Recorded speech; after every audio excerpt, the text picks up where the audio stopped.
Admiral John Carter stared out the large window of Terran Space Command headquarters.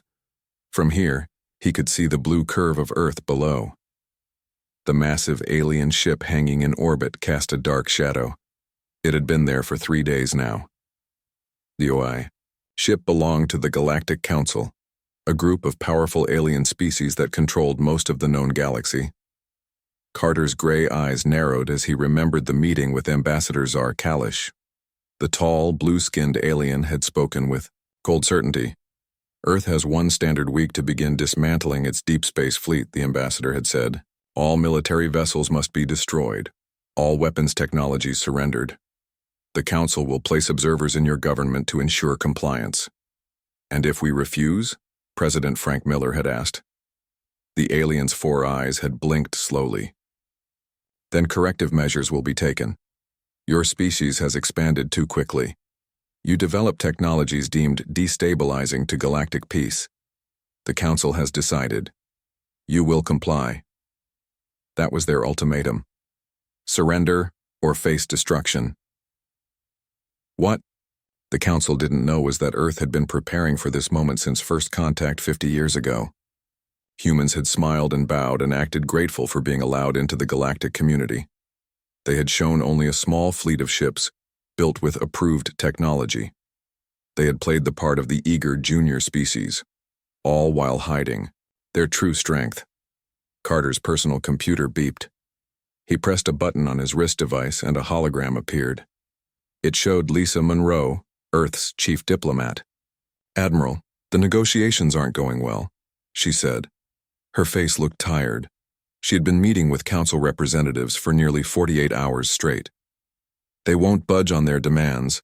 They want our fleet dismantled and human. Expansion stopped. Are they serious about using force? Carter asked.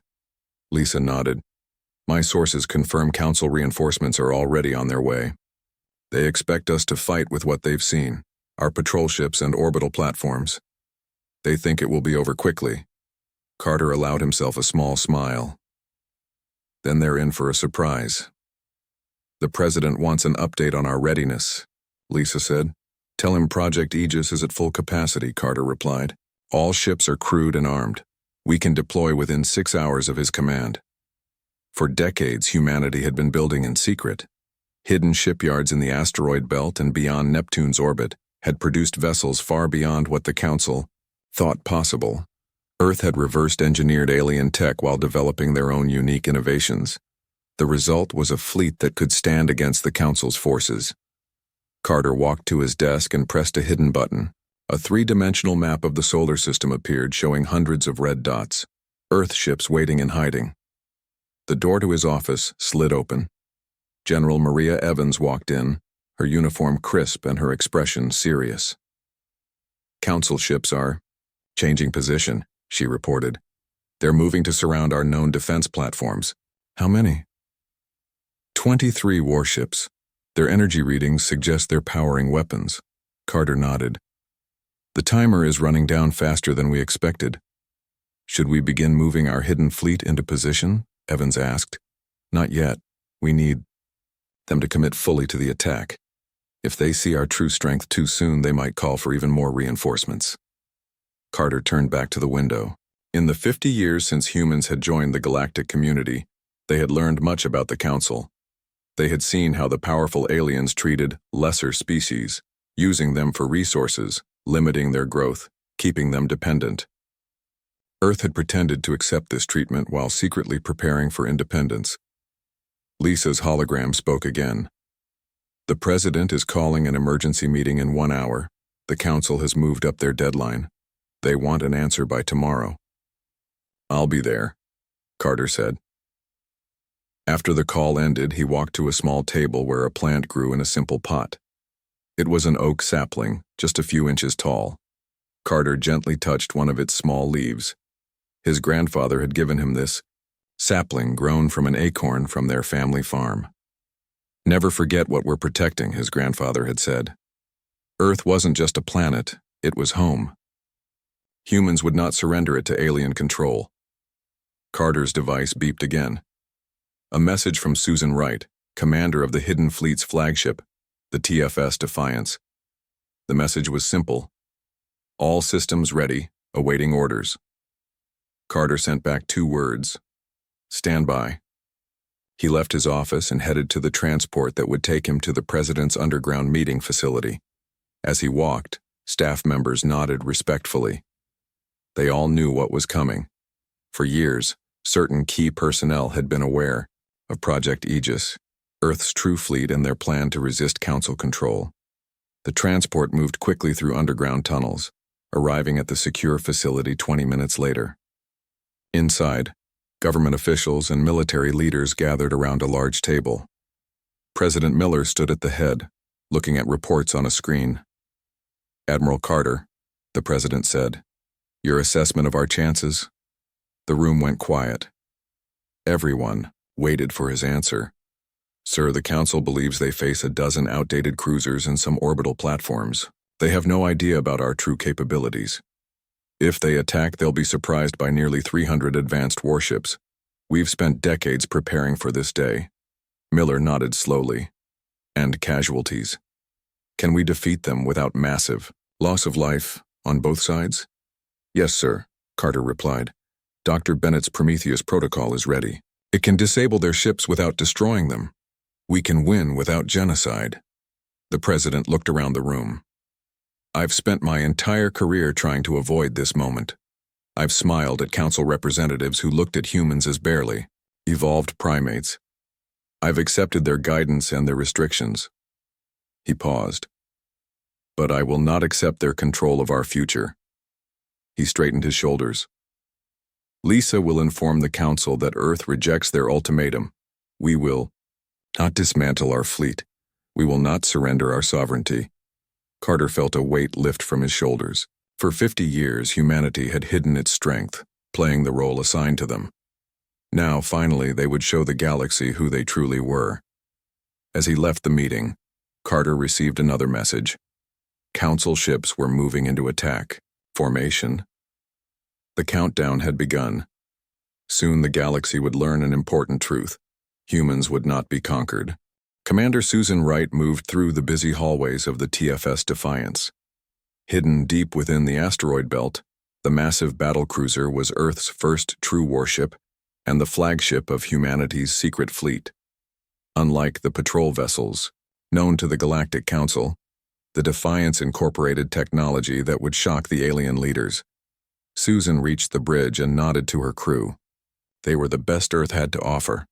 Men and women who had trained in secret for years preparing for this moment. On the main screen, she could see 96 other ships positioned nearby, all hidden from Council sensors by special cloaking technology. Status report, Susan ordered, settling into the command chair. Lieutenant Paul Rogers looked up from his station. All ships report ready for combat, Commander. Weapons charged, shields at maximum. We're just waiting for the order. Susan checked the time. It had been 6 hours since Earth officially rejected the Council's ultimatum. The alien ships would be attacking the known defense platforms soon, expecting an easy victory. The door to the bridge slid open and engineer Kevin Douglas rushed in. His uniform was wrinkled and dark circles showed under his eyes. He had been working non-stop for days. Commander, he said, holding up a data tablet, the quantum shield modifications are complete on all 97 vessels. We've managed to increase efficiency by 14%. Susan took the tablet, reviewing the numbers. Good work, Kevin. This could make the difference. What the Galactic Council didn't understand about humans was their response to being cornered. For 50 years, Earth had presented a face of compliance while preparing for this inevitable confrontation. The Council believed they were dealing with a mid-tier spacefaring species with limited military capability. They were wrong. The Defiance was proof of that error. The ship stretched over 2 kilometers in length, with weapon systems capable of matching the Council's best vessels. Most importantly, it carried technology the aliens didn't know humans possessed. Susan opened a channel to all the hidden ships. This is Commander Wright. Today we reveal ourselves to the galaxy. Remember your training.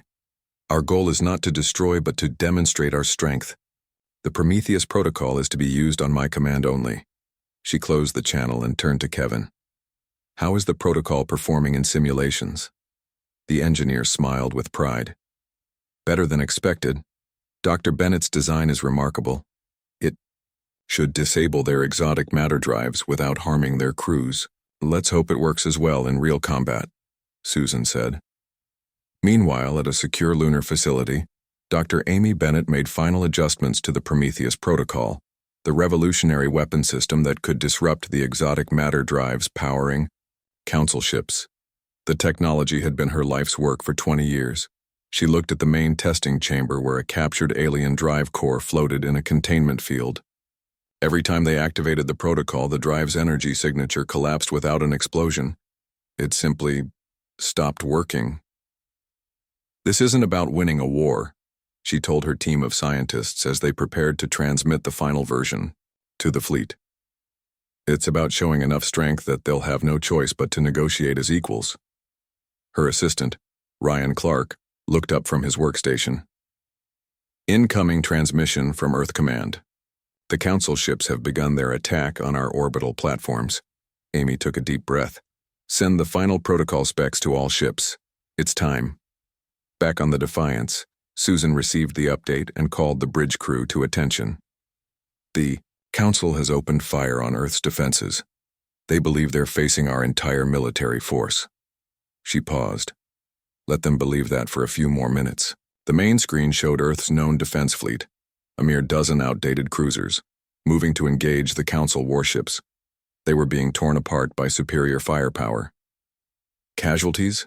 Susan asked quietly. Minimal, Paul replied. Most ships are running with skeleton crews. Automated systems are making it look like they're fully manned. Susan nodded. President Miller had insisted on minimizing loss of life, even if it meant sacrificing ships. The real fleet, Susan's fleet, remained hidden, waiting for the perfect moment to reveal itself. A communication channel opened, and Admiral Carter's face appeared on a side screen.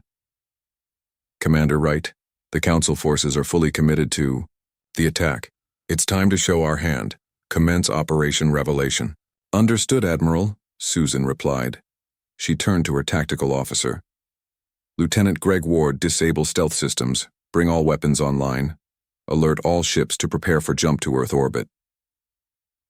Throughout the asteroid belt, 97 advanced human warships suddenly became visible to Council sensors.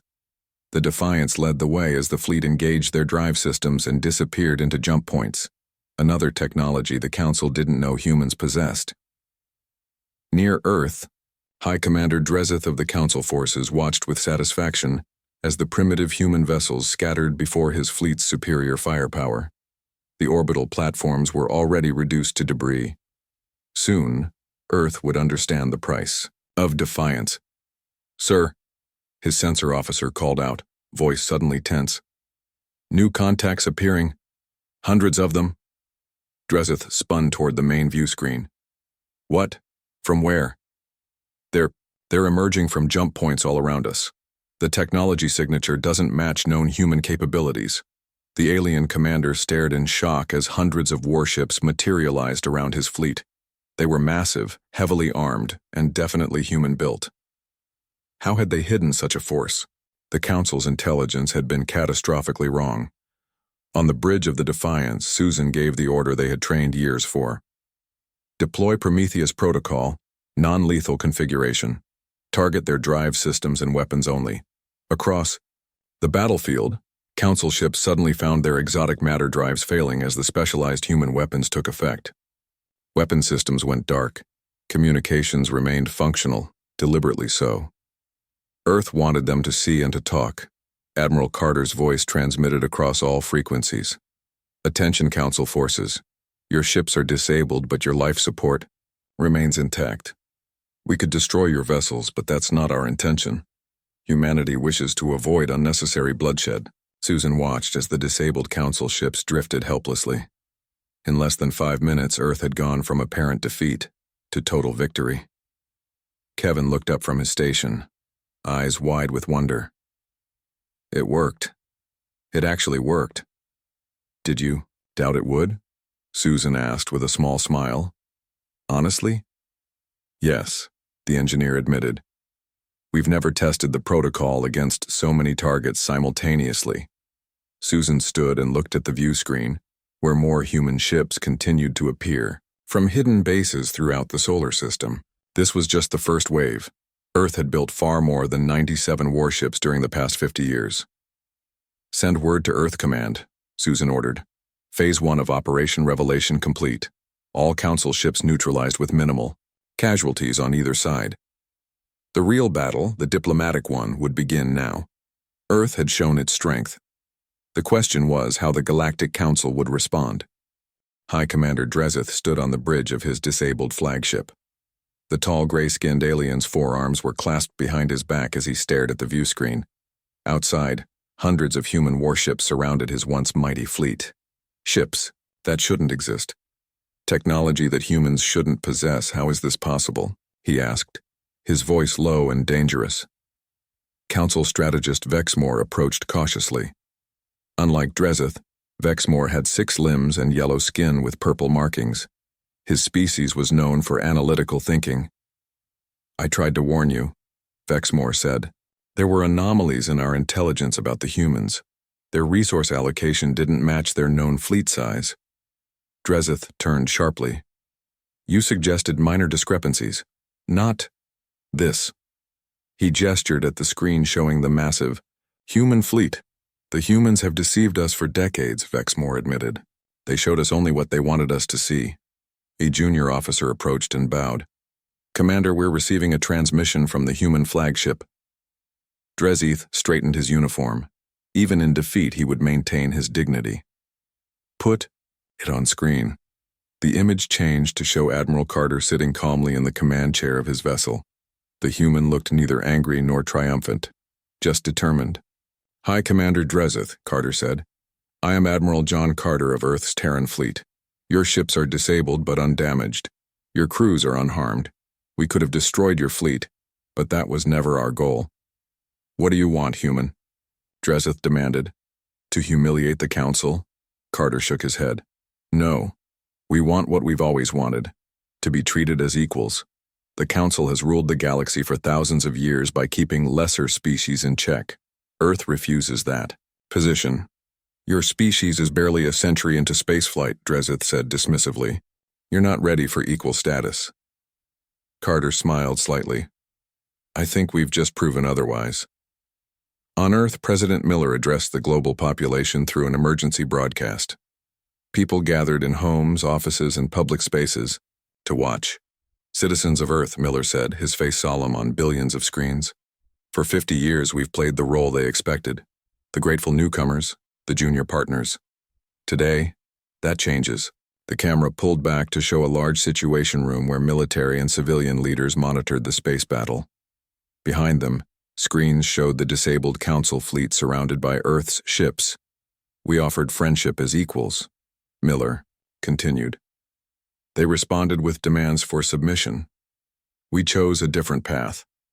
The President explained how Earth had secretly built its true fleet while showing only token forces to the Council.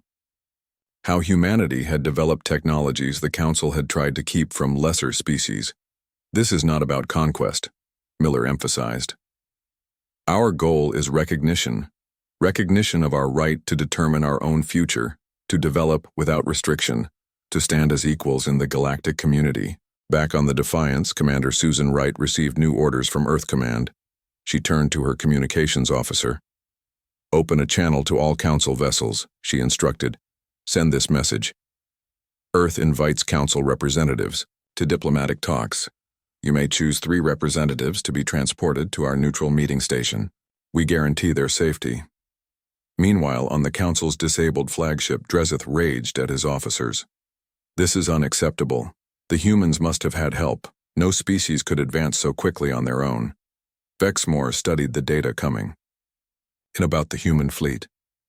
Our scans show unique technologies, not copies of other species' designs. They've developed their own path. Impossible, Dreseth insisted. They're primitives, barely out of their atmosphere when we found them. Perhaps that was our mistake, Vexmore suggested quietly. We underestimated them because they were different from us. Another officer approached. "Commander, the Council High Command has responded to our distress call. They're ordering us to accept the humans' invitation to talks." Dreseth's skin darkened with anger. The Council would negotiate with these deceptive creatures? "Our fleet is disabled," the officer pointed out. "We have little choice." At the Lunar Diplomatic Facility, Lisa Monroe prepared for the most important meeting of her career. The room was carefully designed to put all parties on equal footing. A circular table with identical chairs, neutral temperature, and lighting comfortable for all species. "Are we ready?" she asked her assistant, Jack Nelson. Jack nodded. "Security is in place. Dr. Bennett is standing by in case the Council tries anything with their technology. Admiral Carter and President Miller will join remotely." Lisa smoothed her formal diplomatic uniform. "The Council has never faced a situation like this before. They've always been the ones with superior force." "How do you think they'll respond?" Jack asked. "With anger first," Lisa predicted. "Then practical calculation.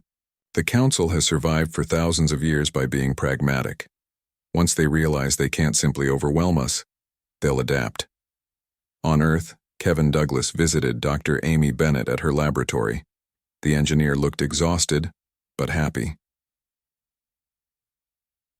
The Prometheus protocol worked perfectly, he told her. All Council ships were disabled without a single casualty. Amy smiled. "That's what we designed it for. A weapon that prevents killing."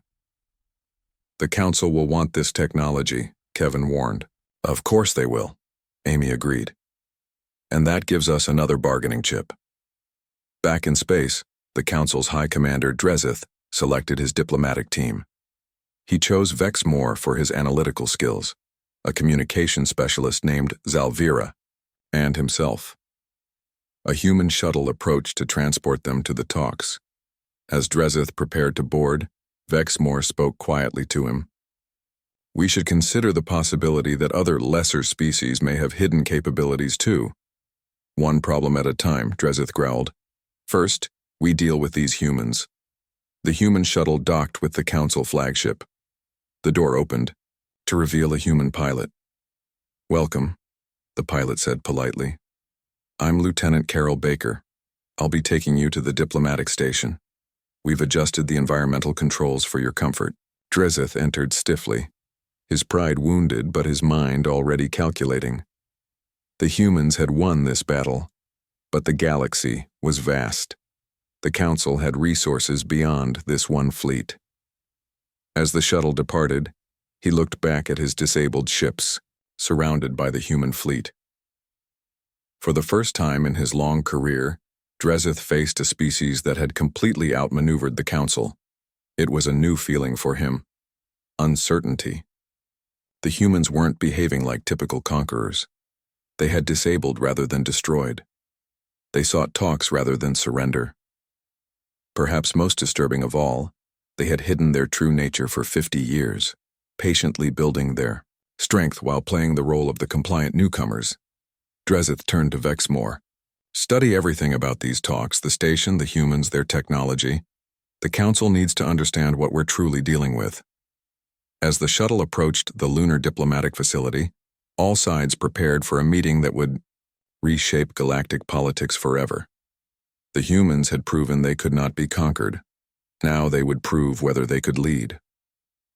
The Lunar Diplomatic Facility gleamed under Earth's light. Inside the main conference room, Lisa Monroe sat across from the 3 Council representatives. The circular table between them represented the equal footing humans now demanded. "Hi." Commander Dreseth looked uncomfortable in the human-designed chair. Next to him, strategist Vex Moore studied the room with obvious curiosity, while communication specialist Zalvira adjusted her translator device. "Thank you for agreeing to these talks," Lisa began. "Earth wishes to establish a new relationship with the Galactic Council, one based on mutual respect." Dreseth's upper lip curled. "Respect? You deceived us for 50 years while building weapons behind our backs." Lisa remained calm. "We built defenses, not weapons of aggression. And we did so because the Council's history with potentially disruptive species is well documented."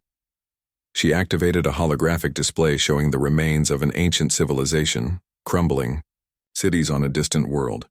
The Tarini, Lisa continued. A species that developed faster than light travel independently, just as we did. The Council deemed them a destabilizing influence and contained them. Their civilization now exists only in ruins. Vexmore shifted uncomfortably. That was 300 years ago. Council policies have evolved. Have they? Lisa asked.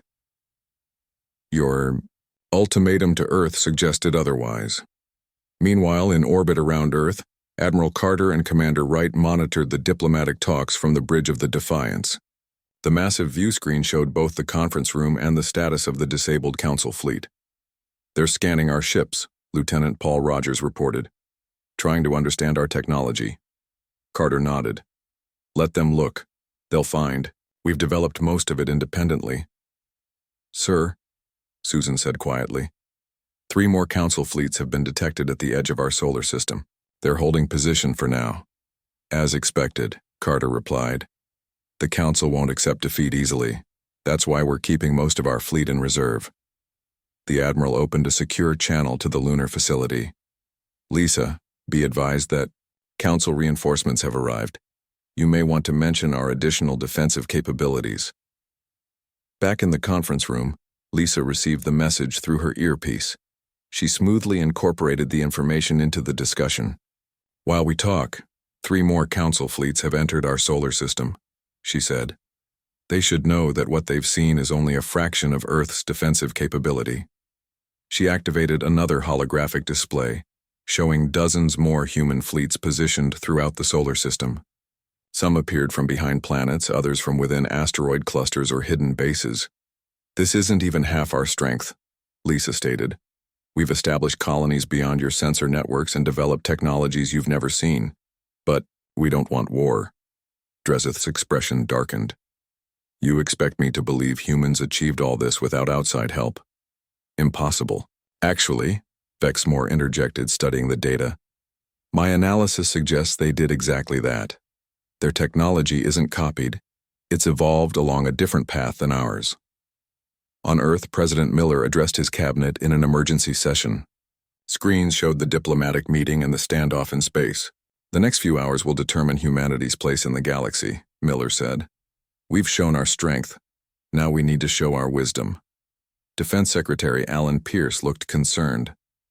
The additional Council fleets are a problem. They outnumber even our hidden forces. Numbers aren't everything, Miller replied. Dr. Bennett, please update us on the Prometheus Protocol's capabilities. Dr. Amy Bennett stood and addressed the room. We can extend the protocol's range to disable the newcomers if necessary, but each use drains significant power. We'd need at least an hour to recharge between mass deployments. Let's hope it doesn't come to that, Miller said. In the lunar facility, the talks had reached a critical point. Zalvira, who had been mostly silent, finally spoke. Why didn't humans simply announce their capabilities years ago? Why the deception? Lisa leaned forward. Would the Council have accepted us as equals? Or would you have immediately labeled us a threat and moved to contain us before we grew too strong? The 3 aliens exchanged glances, their silence answering her question. We know how the Council operates, Lisa continued. You maintain stability by ensuring no new species can challenge your authority. Humanity decided not to play by those rules. She placed a data crystal on the table. These are our terms for joining your Council, not as subjects but as equals. Humanity will not be contained, but we'd rather be allies than enemies. Dreseth made no move to take the crystal. The Council has existed for thousands of years. We maintain order across hundreds of star systems. You're asking us to change our entire structure for one species. Not just for us, Lisa replied. There are other species who chafe under Council restrictions. We've been in contact with several of them. This revelation clearly shocked the Council representatives. Vexmore recovered first. You've been building a coalition against the Council? We've been building relationships, Lisa corrected.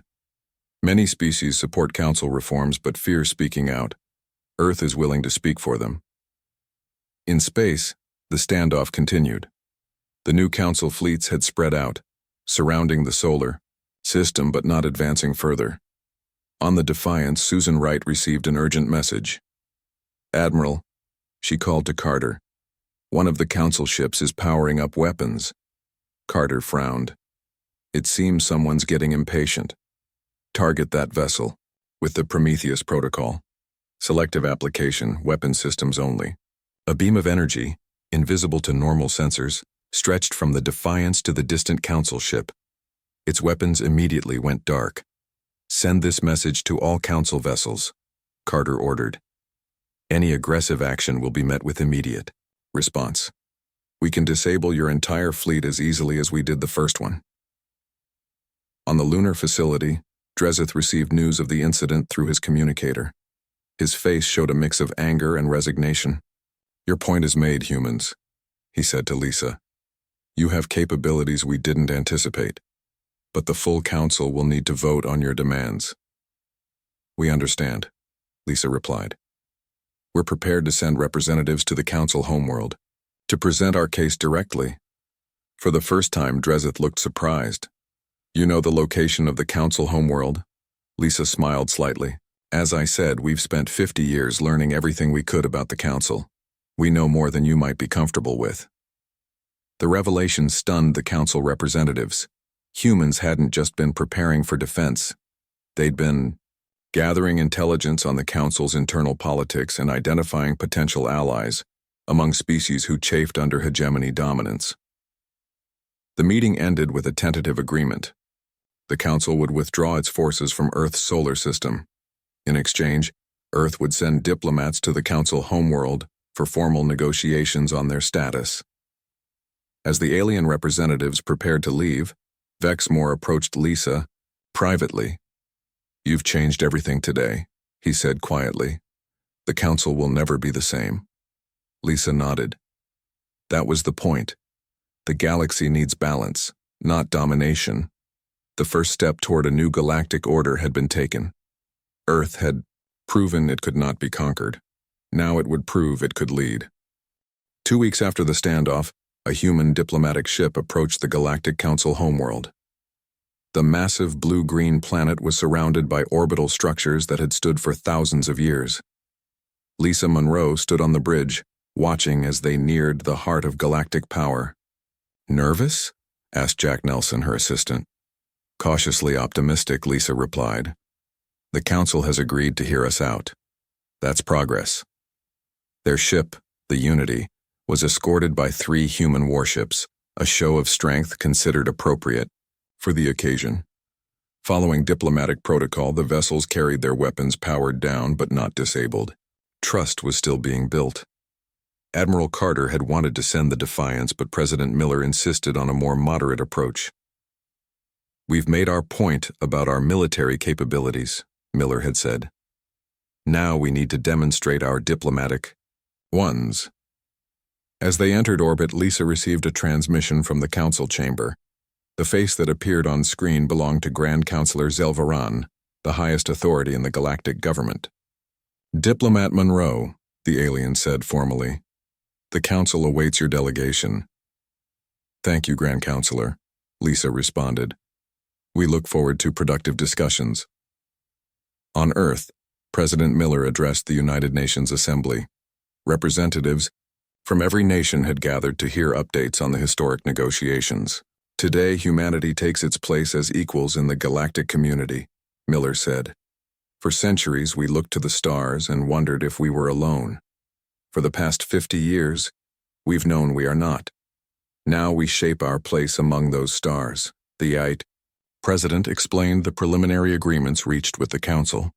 Earth would maintain its independent defense force. Human colonies would be recognized. Trade restrictions would be lifted. Most importantly, Miller emphasized, Earth will have full voting rights on the Council, the first newly admitted species to be granted this status in over 300 years. In the Council chamber, Lisa and her team were escorted to the central speaking platform. The room was massive, with seating for representatives of 500 species. Most seats were filled today. News of humanity's stand against the Council had spread throughout the galaxy. High Commander Drezith sat with the military delegation, still visibly unhappy with the proceedings. Strategist Vexmore had been assigned, as liaison to the humans, a position that recognized his early warnings about underestimating Earth. Grand Counselor Zelvaran opened the session. We gather today to address the petition of humanity for full council membership with voting rights. Murmurs spread through the chamber. Such status was usually granted only after centuries of probationary membership.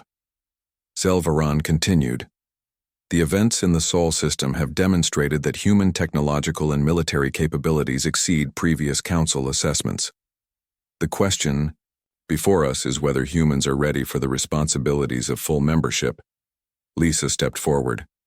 Grand Counselor, esteemed representatives, humanity comes before you not as supplicants, but as equals seeking recognition.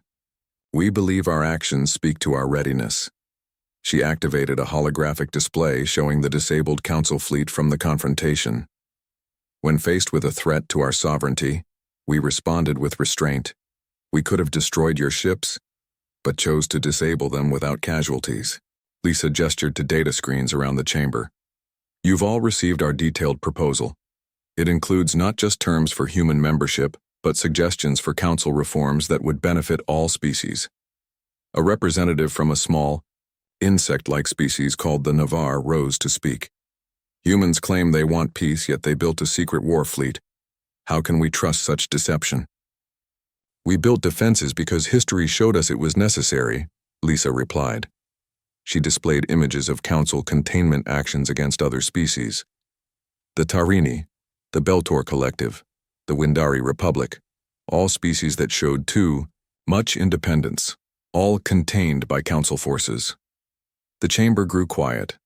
These were not matters usually discussed openly. Humanity had two choices, Lisa continued. Accept restrictions that would limit our growth for centuries, or prepare to defend our right to determine our own path. We chose the latter. On the Defiance still orbiting Earth, Commander Susan Wright watched the council proceedings through a secure transmission. Admiral Carter stood beside her, arms crossed. She's doing well, Susan observed. Carter nodded. Lisa always understood that this was the real battlefield. The ships and weapons were just to get us to the negotiating table. A junior officer approached. Admiral, we're detecting unusual communications between several council species. They appear to be forming a coalition in support of the human proposals. Carter smiled slightly. As expected, we're not the only ones who have wanted change. Back in the council chamber, representatives from dozens of species had risen to speak. Some opposed human membership, citing their deception and rapid military buildup. Others supported it, seeing an opportunity for reform. Vexmore addressed the chamber. The Strategic Division has completed its analysis of human technology and development. Their advancements were achieved independently, not stolen or copied from other species. Their approach to problems is unique. He displayed examples of human innovations that differed from standard council technology. Humans have followed a different evolutionary path, both biologically and technologically. This diversity of thought could strengthen the council, not weaken it. Grand Counselor Zelvaran called for order as debate grew heated. We will now hear from the military division. High Commander Drezith rose reluctantly. Military assessment confirms that human defense capabilities are substantial. Their technology, particularly the system they call the Prometheus Protocol, represents a significant development in non-lethal ship disablement. He paused, clearly uncomfortable with his next words. The military division acknowledges that forced containment of humanity is not a viable option, without unacceptable casualties on both sides. Lisa seized the moment. We offer a different path forward. Instead of conflict, cooperation. Instead of containment, collaboration. She presented a final holographic display, humans working alongside other species on scientific projects, cultural exchanges, and joint defense exercises. Earth seeks to join the galactic community as a full partner, Lisa said. We believe the Council can be more than a tool of control. It can be a true forum for cooperation among all species. After hours of debate, Grand Councilor Zelvaran called for a vote. The results appeared on screens throughout the chamber. Earth would be granted provisional full membership for one standard galactic year, after which a final vote would be taken. It wasn't everything humanity had hoped for, but it was a start. A foot in the door that had been closed to younger species for millennia. As the session ended, Vexmore approached Lisa. Impressive presentation, Diplomat Monroe, but I'm curious about something. How did humans develop so differently from other Council species? Lisa smiled. Perhaps because we had to struggle for everything. Earth wasn't an easy home. We faced natural disasters, climate challenges, internal conflicts. Those struggles forced us to innovate, to find new solutions. And the deception? Vexmore asked. Hiding your true capabilities for 50 years? That, Lisa said, we learned from studying the Council. You taught us the value of patience. 6 months after Earth's provisional acceptance into the Galactic Council, Admiral John Carter stood in the grand observation room of the newly constructed Terran embassy on the Council homeworld. Through the massive windows, he could see ships from dozens of species moving through the busy space lanes. Among them were several human vessels, now welcome visitors rather than hidden threats. Quite a view, said President Miller, who had traveled to attend the first official meeting of the Reformed Council. Hard to believe how much has changed in half a year. Carter nodded. From facing an ultimatum to helping reshape galactic politics, not bad for a primitive species. The door slid open, and Lisa Monroe entered wearing the formal diplomatic uniform that now included the symbol of Earth's Council membership. Gentlemen, she said, they're ready for us in the chamber. And I have good news. 3 more species have joined our Reform Coalition. The Reform Coalition had been Earth's most successful initiative. After proving that the Council could be challenged, humanity had become a rallying point for species who had long desired change but feared standing alone. How many does that make now? Miller asked. 37, Lisa replied. Over a third of the voting members. The old power blocks are breaking down. As they walked to the Council chamber, they passed aliens of all shapes and sizes. Many nodded respectfully to the humans, a far cry from the dismissive treatment Earth's representatives had received in the past. In the chamber, Carter found himself seated next to strategist Vexmore, who had become an unexpected ally. Admiral, Vexmore greeted him, I've been studying the technical specifications you shared of your Prometheus protocol. Quite remarkable. Non-lethal weapon systems were never a priority for Council military development. That's the difference. In our thinking, Carter replied, you built weapons to destroy. We built tools to disable without killing. Sometimes constraints lead to innovation. Grand Councilor Zelvaran called the session to order. Today marks the first meeting under our reformed charter. The provisions suggested by Earth and supported by the Reform Coalition have been implemented on a trial basis. The changes were significant. Younger species now had greater representation. Technology restrictions had been eased for proven responsible members. Military containment actions now required approval from 3/4 of the Council, not just the dominant species. On Earth, citizens watched the broadcast of the historic session. Screens in homes, public squares, and offices showed humanity taking its place as equals in galactic governance. In her lunar laboratory, Dr. Amy Bennett hosted visitors from 6 different alien species. They were part of a new scientific exchange program, another result of Earth's rise to prominence. The principle is simple, Amy explained, showing them the core technology of the Prometheus protocol. Instead of trying to destroy an enemy ship, we target its power systems in a way that temporarily disrupts them without causing catastrophic failure. A tall, blue-skinned scientist raised a tentacled limb.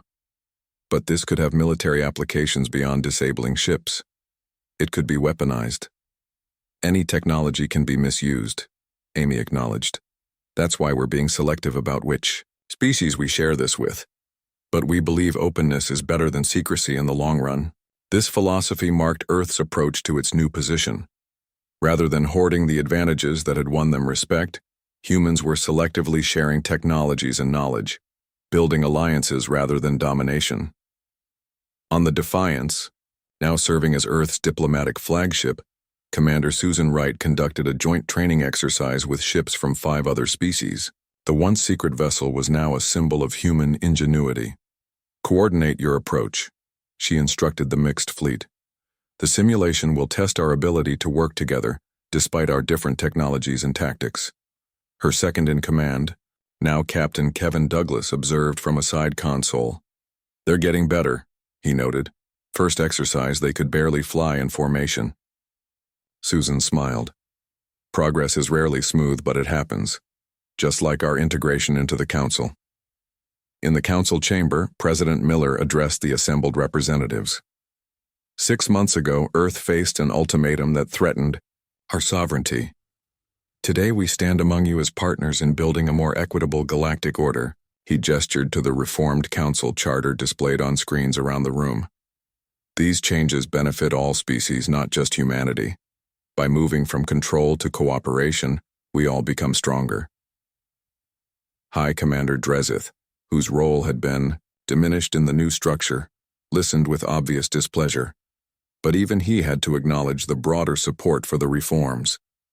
"The humans have changed everything," he muttered to an aide. "In only 6 months. 6 months for you," Bexmore commented, overhearing. 50 years for them. They've been planning this since they first learned of the Council." After the formal session, a reception was held in the Great Hall. Species that had rarely interacted now engaged in conversation. Trade agreements were discussed, cultural exchanges planned, scientific collaborations proposed. Lisa Monroe found herself speaking with representatives from several worlds that had previously been subjected to Council oversight similar to what had been planned for Earth. "Your stand inspired us," said the ambassador from Teller, a world that had been under restrictions for centuries. "If humans could resist, perhaps we could too." "Not resist," Lisa corrected gently. "Participate. That's the difference in our approach. We don't want to tear down the Council. We want to make it live up to its ideal as a forum for all species." In a quiet corner, Admiral Carter spoke with a group of military leaders from allied worlds. They were discussing the formation of a joint peacekeeping force, one that would use Earth's non-lethal approach to conflict resolution. "The greatest human strength," Carter told them, "wasn't our hidden fleet or secret weapons. It was knowing when not to use them. We could have destroyed the Council ships, but that would have just led to more conflict." Later that evening, as the Earth delegation prepared to return to their embassy, President Miller pulled Carter and Lisa aside. "The provisional period will be up in 6 more months, he reminded them. "The final vote on our permanent status will happen then." "We'll have the votes," Lisa assured him. "The Reform Coalition grows stronger every day." Carter looked out at the stars visible through a nearby window.